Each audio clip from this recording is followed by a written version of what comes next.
కేంద్ర ప్రభుత్వం ప్రతిపాదిస్తున్నా అవి సరైనటువంటి రీతిలో గ్రామాలకు చేరుకోవడం లేదు. పర్టికులర్గా ఆంధ్రప్రదేశ్ రాష్ట్రంలో ఈ వ్యవస్థ అనేది మరీ అస్తవ్యస్తంగా తయారైంది. ఏంటి, ఎట్లా దీనికి పరిష్కారం ఏంటి వీరాంజనేయులు గారు?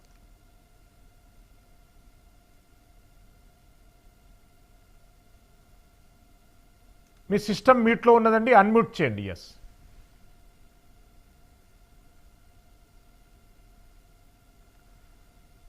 ఎస్ వీరాంజనేయులు గారు, మీ సిస్టమ్ మ్యూట్లో ఉన్నది, వాయిస్ రావడం లేదు.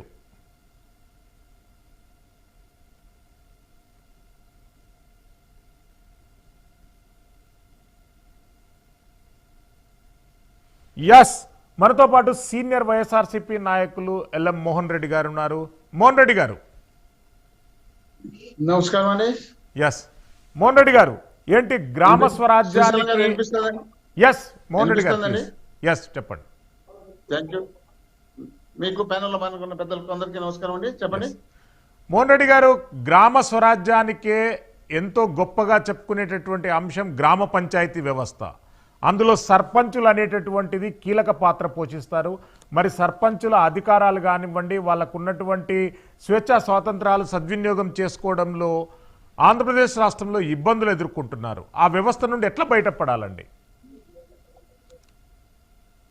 గ్రామ స్వరాజ్యం అంటే గ్రామం బాగుండడమే కదండి, బాగా సుభిక్షంగా ఉండడం. స్వరాజ్యం అంటే గ్రామం అన్ని విధాలుగా అన్ని ఉపయోగాలు పడడమే గ్రామ స్వరాజ్యం అంటే. కానీ ఆంధ్రప్రదేశ్ రాష్ట్రంలో ఉండడం లేదు. గ్రామ స్వరాజ్యానికి కాపలదారిగా ఉన్నటువంటి సర్పంచులే ఈ రోజు రోడ్లపైలకు వచ్చి ధర్నాలు చేస్తున్న పరిస్థితి కొనసాగుతుంది.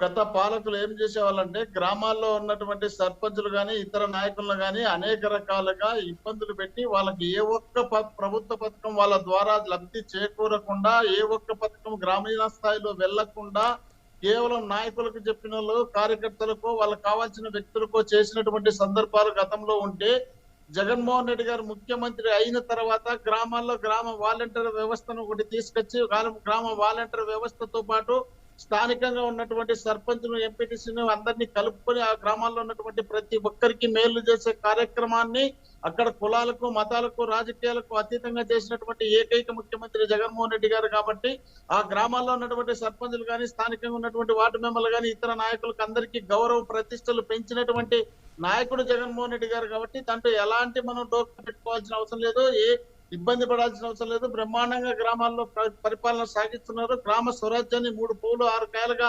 వర్ధిల్లేటుగా చేస్తున్నారు. గత చరిత్రను పోల్చుకుంటే ఏ గ్రామంలో కూడా ఏ ముఖ్యమంత్రి ఇంతవరకు చేసిన సందర్భం లేదు.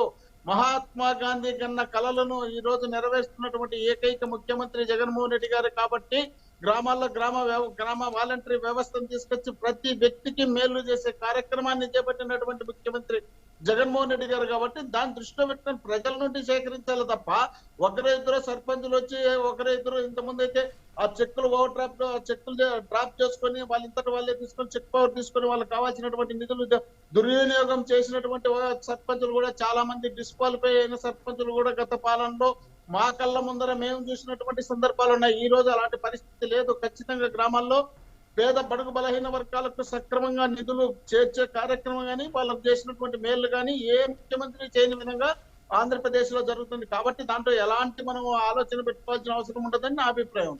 ఎస్ పాపారావు గారు, ఇప్పుడు ఏంటి అంటే ఇప్పుడు గత 3 సంవత్సరాల సంధి సర్పంచులు విధులు నిర్వహిస్తున్నారు. మరి ఇప్పటి వరకు జరిగినటువంటి అంశం ఏంటి? గత 2 సంవత్సరాల్లో ఎలాంటి ప్రణాళిక రూపొందిస్తున్నారు? అట్లా సార్ మోహన్ రెడ్డి గారు మాట్లాడారు కదా. Yes hello, yes Mohan Reddy గారు. మోహన్ రెడ్డి గారు లైవ్ లో ఉన్నారండి. మోహన్ రెడ్డి గారు లైవ్ లోనే ఉంటారండి. ఎస్ మోహన్ రెడ్డి గారు, మీరు చెప్పారు కదా గాంధీజీ కన్నా మా జగన్మోహన్ రెడ్డి దిగొచ్చారండి. అవును సార్, మామూలుగా గ్రామాల్లో సర్పంచుల నిధులు కూడా తీసుకున్న ఏకైక ముఖ్యమంత్రి, అడ్డగోలు తీసుకున్న ఏకైక ముఖ్యమంత్రి కూడా జగన్మోహన్ రెడ్డి గారు అండి. ఎందుకంటే మామూలుగా పంచాయతీ తీర్మానం లేకుండా, సర్పంచ్ తెలియకుండా దొంగ సాటిగా నిధులను డైవర్ట్ చేసిన ఏకైక సీఎం ఆంధ్రప్రదేశ్ లో ఒక జగన్మోహన్ రెడ్డి గారే. దాంట్లో ఎటువంటి సందేహం లేదండి. ఇప్పుడు గ్రామాల్లో ఏదైనా లైట్ అలకపోతే ఎవరు చూస్తారో? సర్పంచ్ చూస్తారు. ఏదైనా మామూలుగా వాటర్ రాకపోతే ఎవరు? సర్పంచ్ అడుగుతారు. గ్రామాల్లో ఏమైనా దోమలు కుట్టినా, ఏం చేసినా, బేసిన్ చాలపోయినా ఫస్ట్ గుర్తొచ్చేది సర్పంచేనండి. అలాంటి సర్పంచ్ని పట్టించుకోకుండా మాకు రావాల్సిన నిధులు రాష్ట్ర ప్రభుత్వం ఇవ్వకుండా కేంద్ర ప్రభుత్వం వచ్చిన నిధులు 15 వార్షిక నిధులు కూడా దొంగసాటుగా డైవర్ట్ చేసిన ఏకైక ముఖ్యమంత్రి జగన్మోహన్ రెడ్డి గారని. ఎస్ ఈ మోహన్ గారు చెప్పింది కరెక్ట్ అండి. డైవర్ట్ చేసిన ముఖ్యమంత్రి ఆయనండి. ఏదో గాంధీజీ కళ్ళ కన్నా గ్రామ స్వరాజ్యం అనేది ఎవరండి? ఇప్పుడు 73-74 రాజ్యాంగ సవరణ గ్రామ పంచాయతీలకు ఇవ్వాల్సిన నిధులు ఇవ్వాలి, వాళ్ళకి ఇవ్వాల్సిన హక్కులు కల్పించాలి. అప్పుడు గాంధీజీ కళ్ళ గ్రామ స్వరాజ్యం అండి. అంతేగాని ఈ నిధులు డైవర్ట్ చేసి ఏదో అతను రాజకీయంగా వాలంటీర్లు ఉపయోగించుకుని వాళ్ళు ఓట్లు వేసుకునే విధానంతో సచివాలయ వ్యవస్థని వాలంటీర్లు ఉపయోగించుకుని అది కాదండి మామూలుగా గాంధీజీ కళ్ళ గ్రామ స్వరాజ్యం. అది మాత్రం మీకు గుర్తుపెట్టుకోండి మోహన్ రెడ్డి గారు.